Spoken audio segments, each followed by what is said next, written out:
बच्चों, आज हम पढ़ेंगे कक्षा 9वीं हिंदी क्षितिज भाग 1, जो कि कक्षा 9वीं के लिए हिंदी के पाठ्य पुस्तक है। इसके काव्य खंड को आज हम पढ़ेंगे, और इसके काव्य खंड का जो पहला पाठ है, इसका जो काव्य खंड की जो पहली कविता है वो है, या काव्य जो है वो कबीर के द्वारा लिखा हुआ है। इसके कवि द्वारा लिखी हुई साखियां पढ़ेंगे बच्चों। तो कबीर का जो जीवन परिचय है, इसका हम अलग से वीडियो बनाएंगे और बहुत आसान सा कवि परिचय बनाएंगे, जिससे कि आपको अच्छे से याद हो जाए। अब हम पढ़ेंगे इनका जो काव्य, यहाँ साखियां दे रखी है, साखियां ये हम पढ़ेंगे। वास्तव में यहाँ जो संकलित साखियां है, इसमें प्रेम का महत्व बताया गया है, संत के लक्षण, ज्ञान की महिमा बताई गई है, और बाह्य आडंबर है ना, बाह्य जो आडंबर करते हैं लोग, उसका विरोध किया गया है। और साखिया या फिर साखी, साखी का मतलब होता है साक्षी, ठीक है। साक्षी मतलब हर चीज का साक्षी होना, ईश्वर के साक्षी होना। तो यहाँ पर जो काव्य दे रखे, कुल 7 पद है, यहाँ पर कुल 7 पद है। और इसमें पहला जो पद है, मान सरोवर सुभर जल, हंसा केली कराही, मुक्ता फल मुक्ता चुगे, अब उड़ी अनंत न जाए। तो इसका अर्थ हम यहाँ कॉपी में करेंगे बच्चों, ताकि आपको अच्छे से समझ में भी आ जाए, और यदि आप लिखना चाहो तो आप लिख भी लो। तो ये साखिया है बच्चों। और पहला जो पद है, मान सरोवर सुभर जल, हंसा केली कराही, मुक्ता फल मुक्ता चुगे, अब उड़ी अनंत न जाही। तो इसका भावार्थ यह है, मानसरोवर, तो पहले बच्चे समझ लो कि मानसरोवर एक जो पवित्र स्थान है, एक सरोवर है जो कि बहुत पवित्र स्थान है, कैलाश पर्वत पर है। और हंसा मतलब हंस, मुक्ताफल मतलब मोती, और उड़ी मतलब उड़ना, ठीक है। तो भावार्थ है, यहाँ पर कबीरदास जी कह रहे हैं कि जिस प्रकार मानसरोवर के स्वच्छ और पवित्र जल में हंस खेल रहे हैं और मुक्ति रूपी मोती चुग रहे हैं, अब वे उस स्थान को छोड़कर कहीं भी नहीं जाना चाहते हैं, उसी प्रकार भक्त जो ईश्वर भक्ति में लीन है ना, वे भक्त जो ईश्वर की भक्ति में लीन है, भक्ति रूपी प्रेम रस में डूबे हुए हैं, वे अब ईश्वर को छोड़कर या ईश्वर की भक्ति को छोड़कर अब और कहीं भी जाना नहीं चाहते, या अपना ध्यान भी कहीं वे लगाना नहीं चाहते, वे भक्ति रस में लीन रहना चाहते हैं। तो इस पद का अर्थ है कि जो भक्त हैं वो भक्ति में ही लीन रहना चाहते, उसी में उनको आनंद प्राप्त हो रहा है, ठीक है। अब दूसरा पद है, प्रेमी ढूंढत में फिरो, प्रेमी मिले न कोई, प्रेमी को प्रेमी मिले, सब विष अमृत होई। तो यहाँ पर कबीरदास जी कहना चाहते हैं, इस दोहे में कबीरदास जी ने सच्चे भक्त के बारे में बताया है। इस दोहे में सच्चे भक्त, यहाँ प्रेमी से सच्चे भक्त से ही आशय है, एक प्रेमी से सच्चे भक्त से आशय है, तो दूसरे प्रेमी का अर्थ है ईश्वर से, है ना, ईश्वर से भी अर्थ हो रहा है यहाँ पे। तो इस दोहे में कबीरदास जी ने सच्चे भक्त के बारे में बताया है। सच्चा भक्त जब दूसरे सच्चे भक्त या ईश्वर को ढूंढने निकला, तो उसे वैसा सच्चा भक्त नहीं मिला, है ना। प्रेमी ढूंढत में फिरो, प्रेमी मिले न कोई। जब मैं प्रेमी को ढूंढते हुए घुमा, या सच्चे भक्त को, सच्चे इंसान को ढूंढने के लिए निकला, तो मुझे कोई भी सच्चा या ईश्वरीय गुणों रूपी व्यक्ति नहीं मिला। प्रेमी को प्रेमी मिले, जब सच्चे व्यक्ति को या सच्चे भक्त को दूसरा सच्चा भक्त मिल जाता है, तब विष या जहर भी अमृत हो जाता है, मतलब सारे द्वेष भाव दूर हो जाते हैं। तो यहाँ पे है, इस दोहे में कबीरदास जी ने सच्चे भक्त के बारे में बताया है। सच्चा भक्त जब दूसरे सच्चे भक्त या ईश्वर को ढूंढने निकला, तो उसे वैसा सच्चा भक्त नहीं मिला। जब भक्त से सच्चा भक्त या ईश्वर मिल जाएगा, तो उसमें कोई ऊंच नीच का भेदभाव नहीं रहेगा, और विष भी अमृत हो जाएगा। वहां पे कोई भेदभाव नहीं रहेगा, विष और अमृत, विष होगा तो वो भी अमृत हो जाएगा। तो सारा भेदभाव वहां मिट जाएगा जब सच्चा भक्त मिल जाएगा। यहाँ तीसरा पद है, हस्ती चढ़िए ज्ञान को, सहज दुलीचा डारी, हस्ती चढ़िए ज्ञान को, सहज दुलीचा डारी, स्वान रूप संसार है, भूकन दे झक मारी।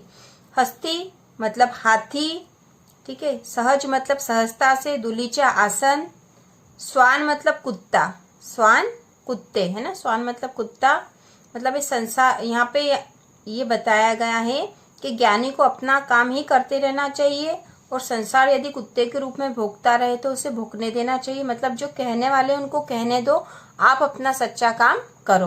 तो इसका भावार्थ है, इस दोहे में कबीरदास जी ने संसार द्वारा की जाने वाली निंदा की परवाह किए बिना ज्ञान के मार्ग पर चलने के बारे में बताया है।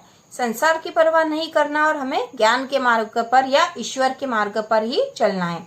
तो यहाँ पर कबीरदास जी कहते हैं कि जिस प्रकार जब हाथी गली या मोहल्ले से निकलता है तो उस पर गली के कुत्ते भौंकते हैं, ठीक है, लेकिन वह उनकी परवाह किए बिना सहजता से चलता रहता है ना। हाथी को इससे कोई फर्क नहीं पड़ता कि कुत्ते उसके ऊपर भौंक रहे हैं, वो तो अपनी मस्त चाल से ही चलता रहता है। उसी प्रकार ज्ञानी को सहजता से भक्ति मार्ग या ज्ञान मार्ग पर चलते रहना चाहिए, दूसरों की परवाह नहीं करना चाहिए, है ना। उसी प्रकार ज्ञानी को भी सहजता से अपने मार्ग पर चलते रहना चाहिए और दूसरों की परवाह नहीं करना चाहिए। ठीक है बच्चों, आपको समझ में आ गया होगा। अब चौथा जो दोहा है, चौथा है, पखा पखी के कारणे सब जग रहा भुलान, निरपक होई के हरि भजे सोई संत सुजान। पखा पखी, पक्ष और विपक्ष, ठीक है। पखा पखी का अर्थ है पक्ष और विपक्ष। जग मतलब जगत, निरपक मतलब निष्पक्ष, निरपक निष्पक्ष बिना किसी पक्ष के। होई के हरि भजे, हरि मतलब ईश्वर, संत, सुजान मतलब सज्जन, ठीक है। भावार्थ है बच्चों इसका, कबीरदास जी कह रहे हैं कि पक्ष और विपक्ष के बिना या बिना द्वेष भाव के, है ना, एक दूसरे का पक्ष और विपक्ष करे बिना, द्वेष भाव करे बिना के हरि अर्थात ईश्वर भक्ति में लीन रहना चाहिए। कवि कह रहे हैं कि यह संसार पक्ष विपक्ष के कारण एक दूसरे को दोष देने के फेर में ही पड़ा हुआ है ना। पखा पखी के कारण सब जग रहा भुलान, मतलब पक्ष विपक्ष के कारण एक दूसरे को दोष देने के कारण यह जग भुलावे में ही पड़ा हुआ है या भुलावे में रह रहा है। निरपक होई के हरि भजे, जो निष्पक्ष होकर, हरि मतलब ईश्वर को भजता है, सोई संत सुजान, वही संत और सज्जन है। तो यहाँ पे भी यही कहा है, कवि कह रहे हैं कि यह संसार पक्ष और विपक्ष के कारण एक दूसरे को दोष देने के फेर में ही पड़ा हुआ है।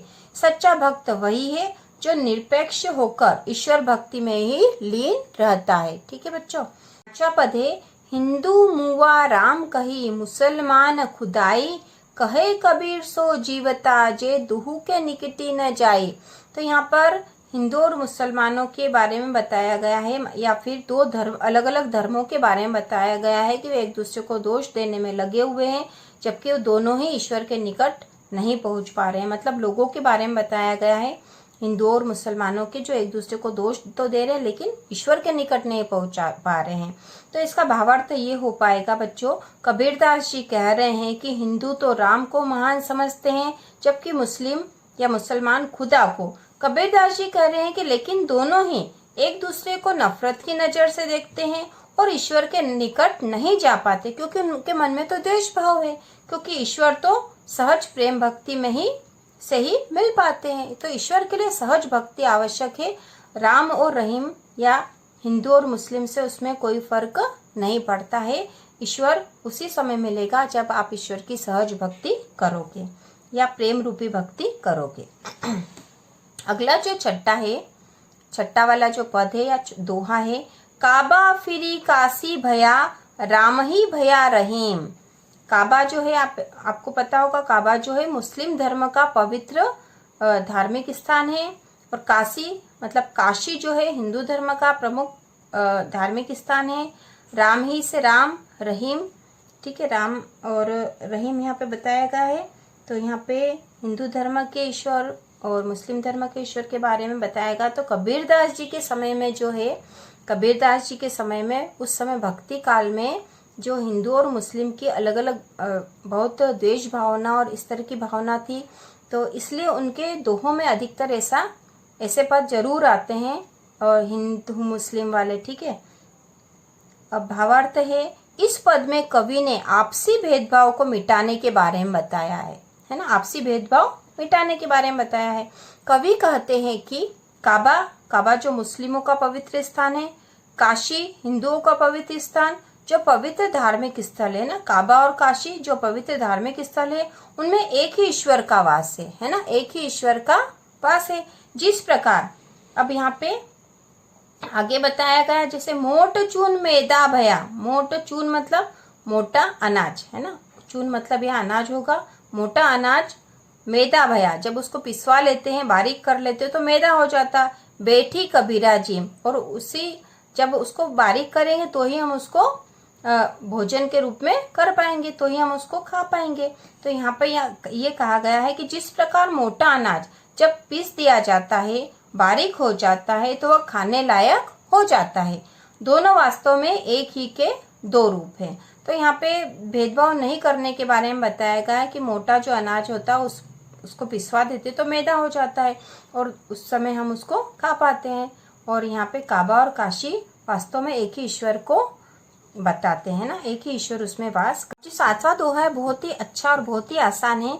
ऊंचे कुल का जन्मिया जे करनी ऊंच न होई, सुबरन कलश सुरा भरा साधु निंदा होई। तो बहुत अच्छा दोहा, आसान है ये। इस दोहे में कबीरदास जी कह रहे हैं कि केवल ऊंचे कुल में जन्म लेने से कुछ नहीं होता है ना, ऊंचे कुल में जन्म लेने से कुछ नहीं होता। यदि हमारे कर्म अच्छे नहीं है तो ऊंचे कुल का कोई लाभ नहीं होता। जिस प्रकार शराब यदि सोने के कलश में भरी हो तो भी सज्जनों द्वारा उस शराब की निंदा ही की जाएगी। ठीक है, ऊंचे कुल का जन्मिया, ऊंचे कुल में जन्म लेने से क्या हो गया, जो करनी उच्च ने होई, जो आपकी करनी या जो आपके कर्म उच्च नहीं है, मतलब अच्छे कर्म नहीं है। सुबरन कलश सुरा भरा, सुबरन मतलब सोने के कलश या कलश में, सोने के कलश में, सुरा मतलब शराब भरे ना। यदि शराब जो कि अच्छी नहीं मानी जाती है, यदि उसको सोने के कलश में भी भर दोगे तो साधु या सज्जन लोग तो उसकी निंदा या बुराई ही करेंगे। इस प्रकार सोने के कलश में भी यदि शराब भरी हो तो भी अच्छी नहीं मानी जाती है। उसी प्रकार उच्च कुल में जन्म लेने से भी कोई फायदा नहीं। यदि आपके कर्म अच्छे नहीं होंगे, यदि आप अच्छे कर्म नहीं कर रहे हो तो उच्च कुल में जन्म लेने से भी आपको कोई फायदा नहीं। इस प्रकार ही हमने इसके अर्थ कर लिए हैं, बहुत आसान थे।